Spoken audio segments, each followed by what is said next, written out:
এই যে বন্ধুরা এখন এনে গিজার লাগানো হচ্ছে আমাদের, চারিদিকে লন্ডা ভন্ড হয়ে গেছে। আর এখানে কি করছে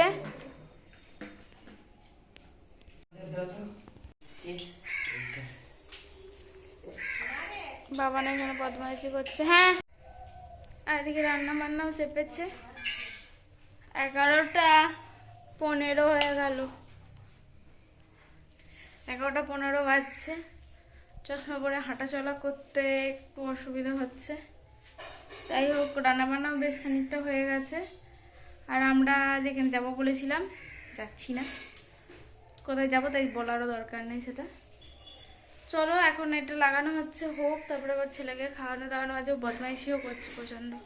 চলো পরে আসছি। বন্ধুরা আজকে বিকাল থেকে ভিডিওটা মোটামুটি শুরু করছি। সকালে তো তোমরা দেখিয়েছো যে আমাদের গিজারটা লাগানো হচ্ছিল, তারপরে লাগিয়ে টাগিয়ে অনেক করতে করতে দেরি হয়ে গেছে। তারপর এখানে কথা বলা যাবে না, এত মাইকের আওয়াজ হচ্ছে। এখানে পুজো হবে কালী বাড়ির পাশে, ঠাকুরতলা হয়। আর জ্বালাটা হচ্ছে এটা, এত মাইক বাজে যে তোমাদের সাথে কোনো কথা বলতে পারছি না। ইউটিউবের একটা প্রবলেম আছে যে কোনো গান আসলেই কপিরাইট চলে আসে, তো তার জন্য আমি পুরোপুরি গান ফানগুলো সব কেটে দিয়েছি, কিছু করার ছিল না। এমনকি ভয়েস ওভার করবো, সেটাও যে কোন জায়গায় করবো ভেবে উঠতে পারছি না, এত মাইকের আওয়াজ। সন্ধ্যের পর থেকে আরও আওয়াজটা বাড়ছে। তো আমরা ছাদে উঠে পড়েছি এবং ছাদে এসেছিলাম আমার ছেলেকে খাওয়াবো বলে। ও ছাদে একটু খেলে বেশ ভালোভাবে খায়। তো এখানে এসে ছাদের ট্যাঙ্কের তলাটা রাজেশ পরিষ্কার করে আমরা নিচেই চলে এসেছি। নিচে এসে এবার আজকে তো 14 প্রদীপ জ্বালানোর দিন, 14 শাক খাওয়ার দিন। মানে অনেকের বাড়িতে অনেক রকম নিয়ম আছে, তো আমাদের এদিকে 14 শাক আমরা খাই না, আমরা 14 প্রদীপ জ্বালাই। প্রদীপের জায়গায় আমি মোমবাতি জ্বালিয়ে দিয়েছি। তো আজ হলো ভূত চতুর্দশী, সেই হিসেবে আজকে মোমবাতি জ্বালানোর দিন। তো মোমবাতি জ্বালানো শুরু করেছি আমি আর আমার ছেলে। এখানে কোনো রকমভাবেই আমি ভয়েস দিতে পারছি না, মানে আমার ভয়েস ওভারই করতে হচ্ছে, কিছু করার নেই। এত জোরে কথা বলছি যাতে কোনোভাবে মাইকের আওয়াজটা না আসে। তো এবার সব জায়গায় দিয়ে দেবো, মোমবাতিগুলো জ্বালাবো। তো চলো এবার বাড়িতে সমস্ত জায়গায় দেওয়ার পরে আবার যাব ছাদে, ছাদে দেবো। তো তোমরা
এবার চলো তোমাদের নিয়ে যায় আমাদের ঠাকুরতলায়।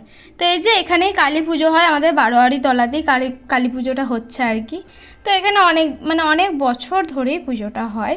এই যে মা কালী ঠাকুরকে এখানে রাখাও হয়ে গেছে। কালী ঠাকুরটা এত সুন্দর হয়েছে, এত সুন্দর দেখতে লাগছে যে কি বলবো। আর গেলাম, ওই জন্যই আমি মা আর ছেলেটা তিনজনে মিলে একটু দেখতে গেলাম। তো এত পোকা উঠছে, এখানে একটা বড় সোলার লাইট লাগানো আছে, প্রচুর পোকা। এমনিতে তো কালী পুজোতে কালী পুজোর আগে থেকে পোকা চলে আসে, কালী পুজো শেষ হয়ে গেলেও পোকাটা যায় না। তো সেসবই কথা এখানে চলছে, তো তোমাদেরকে একটু দেখালাম। তো চলো বন্ধুরা, দেখো কেমন লাগলো আমাদের ঠাকুরকে কমেন্ট করে জানিও কিন্তু। এই যে বন্ধুরা, আজকে রাতের ডিনার চিলি চিকেন আর রুমালি রুটি। তো চলো খাওয়া দাওয়া সেরে নিই, আর আজকের মতো আমি ভিডিও এটুকুনি রাখলাম। আবার তোমাদের সঙ্গে অন্য কোনো ভিডিও দেখা হবে। তো চলো বন্ধুরা, আজকের মতো টাটা, সবাই ভালো থেকো, সেফ থেকো, সুস্থ থেকো।